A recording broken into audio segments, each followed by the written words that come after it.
അസ്സലാമു അലൈക്കും വറഹ്മത്തുള്ളാഹി വബറകാതുഹു. അൽഹംദുലില്ലാഹി റബ്ബിൽ ആലമീൻ. വസ്സലാത്തു വസ്സലാമു അലാ അഷ്റഫിൽ മുർസലീൻ വഅലാ ആലിഹി വസ്വഹ്ബിഹിൽ ഫായിസീന ബിറിദല്ലാഹി അമ്മാ ബഅദ്. ഒരു തുള്ളി വെളിച്ചം വാട്സാപ്പ് പ്രോഗ്രാമിലെ സഹൃദയരായ പ്രേക്ഷകർക്ക് ഒരിക്കൽ കൂടി സ്വാഗതം.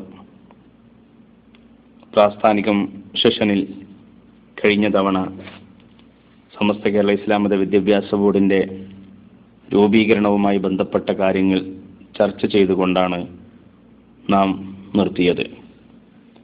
1951 മഹത്തായി വിദ്യാഭ്യാസ ബോർഡിന് രൂപീകരണം നൽകുകയുണ്ടായി. എല്ലാ മുസ്ലിം സഹോദര സഹോദരിമാരുടെ പേരിലും വളരെ ഉത്തരവാദിത്തമുള്ള ഭാരിച്ച കടമയാണ് അവന്റെ വിശ്വാസ ആചാര അനുഷ്ഠാനങ്ങൾ നിലനിർത്തിപ്പോരാൻ പര്യാപ്തമായ തരത്തിലുള്ള അവന്റെ പ്രാഥമിക വിജ്ഞാനം നേടിയെടുക്കുക എന്നത്. തലബുൽ ഇൽമി ഫരീളത്തുൻ അലാ കുല്ലി മുസ്ലിമിൻ വ മുസ്ലിമ. ഇതിന്റെ അടിസ്ഥാനത്തിൽ തന്നെ ഹബീബായ പ്രവാചകർ സ്വല്ലല്ലാഹു അലൈഹി വസല്ലം മക്കയിലും പിന്നെ മദീനയിലുമൊക്കെ നിലനിർത്തിയ മദ്രസ സംവിധാനം, മതപാഠശാല ചരിത്രത്തിന്റെ ഭാഗമാണ്. മക്കയിലെ സഫാ കുന്നിന് താഴെ ഹബീബായ മുഹമ്മദ് റസൂലുള്ളാഹി സ്വല്ലല്ലാഹു അലൈഹി വസല്ലം ഒന്നാമത്തെ മതപാഠശാല തുടങ്ങിയെന്ന് ചരിത്രത്തിൽ നമുക്ക് കാണാൻ സാധിക്കുന്നു. ഇന്നത്തെ ആധുനികമായ രൂപത്തിലേക്ക് കാര്യങ്ങൾ മാറുന്നത് AD 610 ഹിജ്റ 4-ാം നൂറ്റാണ്ടിലാണ്. അത് അബ്ബാസിയ ഭരണകൂടം നൈസാബൂരിൽ സ്ഥാപിച്ച മദ്രസത്തുൽ ബൈഹഖിയ എന്ന സ്ഥാപനത്തിലൂടെയാണ് എന്ന് ചരിത്രത്തിൽ നിന്ന് നമുക്ക് വായിച്ചെടുക്കാൻ കഴിയുന്നു.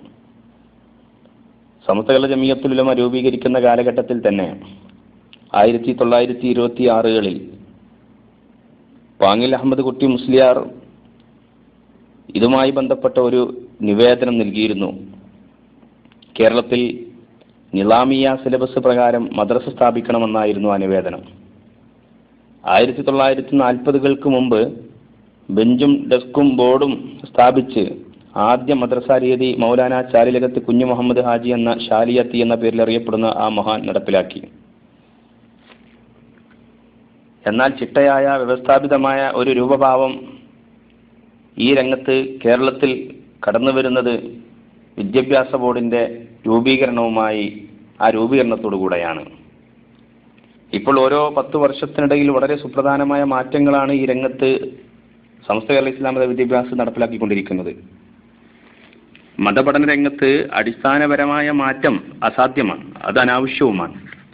കാരണം മതപഠനത്തിന്റെ രൂപഭാവങ്ങളെ മാറ്റാൻ നമുക്ക് സാധ്യമല്ല. അതിന് വരാവുന്ന നവീന മാർഗങ്ങൾ ഉപയോഗിച്ചുകൊണ്ട് അത് ഏത് തരത്തിൽ ജനങ്ങളെ പ്രതിഫലിപ്പിക്കാമെന്ന ചിന്തയും പഠന രീതിയെ നമുക്ക് സാധിക്കുകയുള്ളൂ.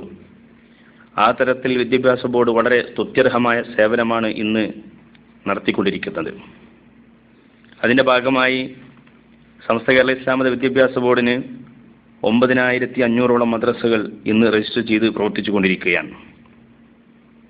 കേരളം, തമിഴ്നാട്, പോണ്ടിച്ചേരി, മഹാരാഷ്ട്ര, കർണാടക, ലക്ഷദ്വീപുകൾ, അന്തമാൻ, മലേഷ്യ, ഗൾഫ് രാഷ്ട്രങ്ങൾ, അതിൽ സൗദി അറേബ്യ അടക്കമുള്ള ഈ തരത്തിലുള്ള സ്ഥലങ്ങളിലൊക്കെ സമസ്ത കേരള ഇസ്ലാം മത വിദ്യാഭ്യാസ ബോർഡിന്റെ കീഴിൽ മദ്രസകൾ നടന്നു വരികയാണ്. ലഭ്യമായ കണക്കനുസരിച്ച് നീലഗിരിയിൽ 37, പത്തനംതിട്ടയിൽ 17, പാലക്കാട് 978, ബഹ്റൈനിൽ 8.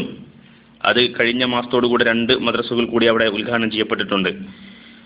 ബാംഗ്ലൂരിൽ 21, മൈസൂര് 3, മലപ്പുറം 2575, മുംബൈ 11, മലേഷ്യയിൽ 17, മംഗലാപുരത്ത് 8.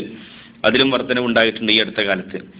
ആലപ്പുഴയിൽ 230, UAEയിൽ 17, ഇടുക്കിയിൽ 62, ഉത്തര കന്നഡയിൽ 15, ഉടുപ്പിയിൽ 9, ലക്ഷദ്വീപിൽ 43, എറണാകുളത്ത് 428, അന്തമാനിൽ 24, ഒമാനിൽ 20, വയനാട്ടിൽ 308, കന്യാകുമാരിയിൽ 41, ഈരോഡിൽ 7, കണ്ണൂരിൽ 837, കാസർഗോഡ് 689, കുവൈറ്റിൽ 5, ഖത്തറിൽ 5, സൗദി അറേബ്യയിൽ 12, ഹസാനിൽ 16, ചിക്മംഗ്ലൂരിൽ 28, നെല്ലായി 3, കൊല്ലത്ത് 178, ഗൂർക്ക് 37, മൈസൂരിൽ 4, കോട്ടയത്ത് 54, കോയമ്പത്തൂരിൽ 38, കോഴിക്കോട് 1187, തഞ്ചാവൂര് 5, തിരുവനന്തപുരം 157, തിരുനെൽവേലി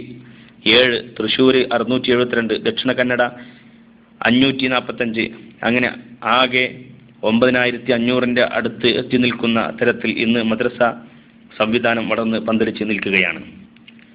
ഇൻഷാ അല്ലാഹ് വിദ്യാഭ്യാസ ബോർഡിന്റെ മറ്റുള്ള ചില പ്രവർത്തനങ്ങൾ കൂടി ഇതിന്റെ അനുബന്ധമായി പറയേണ്ടതുള്ളതുകൊണ്ട് സമയം ദീർഘിക്കുമെന്നുള്ളത് കൊണ്ടും അടുത്ത പ്രാസ്ഥാനിക സെഷനിലേക്ക് അത് നീട്ടിവെക്കുന്നു.